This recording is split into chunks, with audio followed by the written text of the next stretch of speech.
এসছো? আবার গিয়ে বলে এসছো তুমি? মানে তুমি কি গো, লজ্জা নেই না? নির্লজ্জ লোক একটা। কটা বাজে? হ্যাঁ কটা বাজে? কি হলো? কটা বাজে? হ্যাঁ কটা বাজে? কটা বাজে? দেখো ঘড়ি কাটায় কটা বাজে। হ্যাঁ কটা বাজে? তুমি যদি খেয়ে না আসো তো বলো, ঘড়ি থেকে টাইমটা ঠিক করে বলো যে আছে ঘড়িতে কটা বাজে। কটা বাজে? হ্যাঁ 12টা থেকে 5টা, 5 কমালে যত হয় তত বাজে। 12টা থেকে 5 বাজালে কম হয় ততটা থাকে?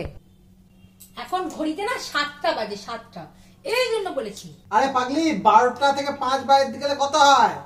7ই তো হয়, 7টাই বাজে। দেখ চোখ দিয়ে দেখ। হ্যাঁ 12টা থেকে 5 বাজলে তো 7ই হয়। বসেও নেশা করছো কি? ওই শপিং করো, ওই সব অর্ডার ফর্ডার দাও, ওখান থেকে কি নেশার জিনিস আসছে নাকি? আমার তো মনে হচ্ছে ঘরে বসেও নেশা করছো। এই জন্যই বলি পয়সাগুলো কোথায় যাচ্ছে? সব ঘরে নেশা করেই শেষ। সরি সরি সরি বাবু, বিশ্বাস করো আমি ইচ্ছা করে ভুল বলিনি তোমায়। আমি তো বুঝতে পারিনি তুমি